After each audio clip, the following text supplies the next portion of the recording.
नमस्कार, SBT news में आपका स्वागत है। पेश है 27 मार्च 2025 गुरुवार शाम 7:15 बजे राजस्थान की बड़ी खबरें। राज्यसभा में गृह मंत्री अमित शाह के विरुद्ध कांग्रेस के मुख्य सचेतक जयराम रमेश का विशेषाधिकार हनन प्रस्ताव का नोटिस गुरुवार को खारिज कर दिया गया। सभापति जगदीप धनखड़ ने सुबह सदन में आवश्यक दस्तावेज रखवाने के बाद सदन को बताया कि रमेश ने आपदा प्रबंधन संशोधन विधेयक की चर्चा के दौरान गृह मंत्री अमित शाह के सोनिया गांधी के संबंध में दिए वक्तव्य पर आपत्ति की है और इसे लेकर विशेषाधिकार हनन प्रस्ताव का नोटिस दिया है। सभापति ने कहा कि यह नोटिस मीडिया में उपलब्ध है। ऐसा प्रतीत होता है कि यह शाह की छवि को नष्ट करने, बदले की कार्रवाई करने और मीडिया का ध्यान आकर्षित करने के लिए किया गया है। गर्मियों में राजस्थान के पेयजल संकट वाले स्थानों पर आमजन को तुरंत राहत देने के लिए सभी जिलों में टैंकरों से प्यास बुझाई जाएगी। इसके लिए अप्रैल से जुलाई 2025 तक की अवधि के लिए 82 करोड़ 37 लाख की मंजूरी प्रदान की गई है। साथ ही समस्त जिला कलेक्टरों को आकस्मिक पेयजल आपूर्ति के कार्यों के लिए 1 करोड़ तक खर्च करने के अधिकार दिए हैं। जलदाय मंत्री कन्हैया लाल ने बताया कि गर्मी के सीजन में पेयजल आपूर्ति की मॉनिटरिंग के लिए 110 नियमित वाहन के अलावा 1 से 31 मार्च 2025 के लिए 100 एवं 1 से 30 अप्रैल 2025 तक के लिए 400 अतिरिक्त वाहन और 1 से 31 जुलाई 2025 तक 450 किराए के वाहनों के उपयोग की भी स्वीकृति जारी की गई है। राजस्थान के बीकानेर जिले में 3 प्रोफेशनल देशराज हरिश्चंद्र और राजकुमार पर डमी कैंडिडेट के माध्यम से दिव्यांगता प्रमाण पत्र प्राप्त करने का आरोप लगा है।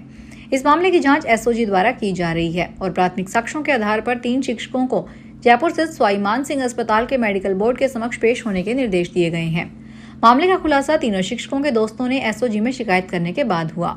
तीनों शिक्षकों की मेडिकल जांच के बाद रिपोर्ट निदेशालय बीकानेर और अजमेर के संयुक्त निदेशक शिक्षा विभाग को भेजी जाएगी। राजस्थान बीजेपी प्रदेशाध्यक्ष मदन राठौड़ ने बताया कि बीजेपी कार्यालय में फिलहाल जन सुनवाई शुरू नहीं होगी, क्योंकि इससे कार्यकर्ताओं के साथ साथ जनता की संख्या बढ़ जाती है। मंत्रियों को अपने आवास पर जन सुनवाई करने का निर्देश दिया गया है ताकि जनता को राहत मिल सके। प्रदेश में भजन लाल सरकार के दौरान शुरू हुई जन सुनवाई का कार्यक्रम करीब 9 माह पूर्व बंद हो गया था और अब इसे फिर शुरू होने की संभावना बहुत कम है। राठौड़ ने कहा कि मुख्यमंत्री भजन लाल शर्मा भी जन सुनवाई करते हैं और जनता की समस्याओं का समाधान करते हैं।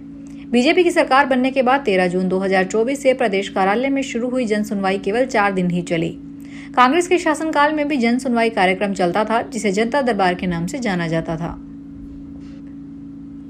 सरकार ने राजस्थान और पंजाब तथा हरियाणा उच्च न्यायालयों में 7 स्थायी न्यायाधीशों की नियुक्ति की है। इसके साथ ही छत्तीसगढ़ उच्च न्यायालय के 3 अपर न्यायाधीशों को उसी न्यायालय में 1 वर्ष के लिए पुनः अपर न्यायाधीश नियुक्त किए जाने का निर्णय किया गया है। विधि एवं न्याय मंत्रालय के गुरुवार को जारी एक विज्ञप्ति के अनुसार राजस्थान उच्च न्यायालय में 4 अधिवक्ताओं और पंजाब उच्च न्यायालय के 3 अपर न्यायाधीश क्रमशः इस न्यायालय में स्थायी न्यायाधीश नियुक्त किए गए हैं।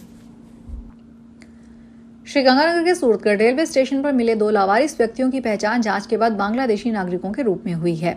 7 और 3 साल पहले स्टेशन पर मिले ये व्यक्ति, जिन्हें एक आश्रम में रखा गया था, ने अपने गांव के नाम और अन्य जानकारी बातचीत के दौरान दी। जब आश्रम के सेवादारों ने गूगल मैप में उनका पता खोजा तो यह बांग्लादेश में पाया गया। सेवादारों ने तुरंत पुलिस को सूचना दी, जिन्होंने दोनों व्यक्तियों को श्रीगंगानगर मुख्यालय पर इंटेलिजेंस के हवाले कर दिया। पूछताछ में एक व्यक्ति ने अपना नाम उज्जवल तुहीन खान और दूसरे ने अमीरुल इस्लाम बताया है। राजस्थान के 8000 से अधिक खनन पट्टा धारकों को सुप्रीम कोर्ट से बड़ी राहत मिली है। उच्च न्यायालय ने 31 मार्च 2025 तक खनन संचालन बंद करने की समय सीमा को 2 महीने के लिए बढ़ा दिया है। इस फैसले से न केवल खनन क्षेत्र से जुड़े व्यवसायों को फायदा मिलेगा, बल्कि इस उद्योग पर निर्भर लाखों मजदूरों को भी अस्थायी राहत मिलेगी। सुप्रीम कोर्ट की न्यायमूर्ति संजीव खन्ना और न्यायमूर्ति संजय कुमार की पीठ ने यह महत्वपूर्ण आदेश राजस्थान सरकार की ओर से अतिरिक्त महाधिवक्ता शिवमंगल शर्मा द्वारा दायर अंतिम आवेदन पर सुनवाई के दौरान पारित किया। राज्य सरकार ने तर्क दिया कि यदि समय सीमा नहीं बढ़ाई गई तो खनन कार्य रुकने से लाखों लोगों की आजीविका पर संकट आ जाएगा। अमेरिका की ट्रंप सरकार ने उन छात्रों के नाम और राष्ट्रीयता की जानकारी मांगी है जो विश्वविद्यालय में एंटीसेमिटिक उत्पीड़न और बड़े कैंपस प्रदर्शनों में शामिल हो रहे हैं। इससे यह आशंका जताई जा रही है कि ऐसे छात्रों को डिपोर्ट का जोखिम बढ़ सकता है, खासकर विदेशी छात्रों के लिए। ट्रंप प्रशासन ने उन विद्यालयों पर सख्ती की धमकी दी है जिन पर आरोप है कि उन्होंने यहूदी छात्रों को उच्च सुरक्षा नहीं दी। यह जानकारी एक सूचना लिस्ट तैयार करने के लिए ली जा रही है ताकि भविष्य में उन छात्रों को देश से बाहर निकाला जा सके। बालोतरा जिले की पुलिस ने 29 टीमों के साथ ऑपरेशन एरिया डोमिनेशन के तहत धरपकड़ अभियान चलाया। इस अभियान में 58 स्थानों पर छापेमारी कर 25 आरोपियों को गिरफ्तार किया गया, जिसमें 10 वारंटी, 3 स्थायी वारंटी और 12 वांटेड अपराधी शामिल हैं। सिंदरी पुलिस ने 2-2 हजार रुपए के इनामी 2 आरोपियों को भी पकड़ा। संसार होटल के संचालक के पास से बड़ी मात्रा में अवैध चोरी का कोयला भी बरामद हुआ। पुलिस ने जनवरी 2025 में मामला दर्ज किया। साथ ही आरोपी विनोद कुमार के कब्जे से 20 किलोग्राम डोडा पोस्त और अन्य वस्तुएं भी जब्त की गई। उप मुख्यमंत्री दिया कुमारी ने झुंझुनू जिले के नवलगढ़ तहसील के खिरोद में शहीद हवलदार रामजी लाल कटेवा की मूर्ति का अनावरण किया। इस मौके पर जनसभा को संबोधित करते हुए दिया कुमारी ने शहीदों पर देश को गर्व बलिदान को अमूल्य बताया। उन्होंने पूर्व प्रधानमंत्री अटल बिहारी वाजपेयी को याद करते हुए कहा कि वाजपेयी जी ने शहीदों की पार्थिव देह को घर तक पहुंचाने का कार्य शुरू किया था।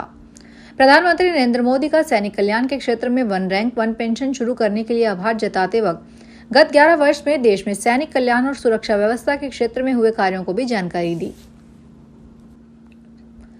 राजस्थान के राज्यपाल हरिभाऊ बागड़े ने गुरुवार राजभवन में विधानसभा अध्यक्ष वासुदेव देवनानी से मुलाकात की। आधिकारिक सूत्रों ने बताया कि इस दौरान उन्होंने श्री बागड़े को अहिल्याबाई होलकर पर प्रकाशित पुस्तक भी भेंट स्वरूप प्रदान की।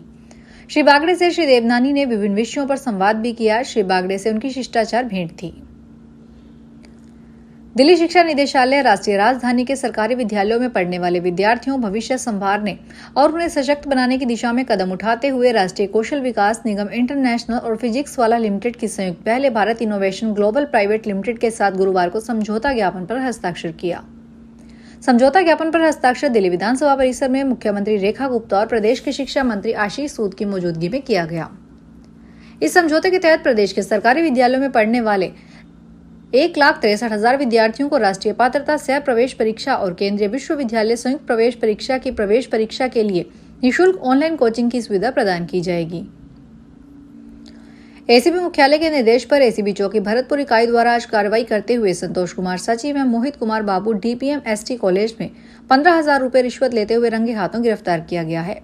भ्रष्टाचार निरोधक ब्यूरो के महानिदेशक पुलिस डॉक्टर रवि प्रकाश मेहराणा ने बताया कि एसीबी चौकी भरतपुर को एक शिकायत इस आशय पर मिली कि परिवादी की उपस्थिति कम दिखाकर उपस्थिति को पूर्ण करने व स्कॉलरशिप दिलवाने की एवज में 25,500 रुपए रिश्वत की मांग की परेशान कर रहा था, जिस पर एसीबी रेंज भरतपुर के उप महानिरीक्षक राजेश सिंह के सुपरविजन में एसीबी चौकी भरतपुर के अमित सिंह अतिरिक्त पुलिस अधीक्षक के नेतृत्व में आज ट्रैप कार्रवाई करते हुए आरोपीगण संतोष कुमार सचिव एवं मोहित कुमार बाबू डीपीएम एसटी कॉलेज से 15,000 रुपए रिश्वत लेते हुए रंगे हाथों पकड़ा गया।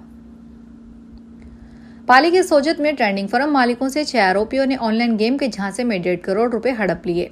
पीड़ित महेश माली का आरोप है कि आरोपी परिचित थे, जिन्होंने उसे online casino fun game mobile से खेलने के झांसे में लिया और मोबाइल पर लिंक भेजकर 1.5 करोड़ रुपए हड़प लिए।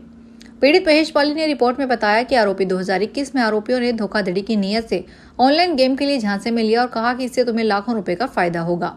सोजत थाना प्रभारी देवीदान ने बताया कि पीड़ित व्यापारी ने पुलिस से रिपोर्ट में इन सभी आरोपियों के मोबाइल नंबर के साथ ऑनलाइन गेम की आईडी और लॉगिन पासवर्ड का भी जिक्र किया है।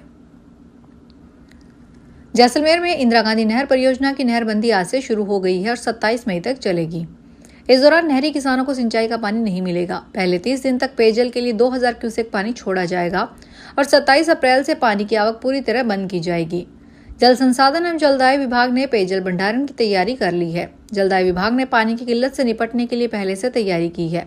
हर साल गर्मी में नहर की मरम्मत और साफ सफाई के लिए नहरबंदी होती है। फिलहाल इस बुलेटिन में इतना ही, फिर हाजिर होंगे बड़ी खबरों के साथ।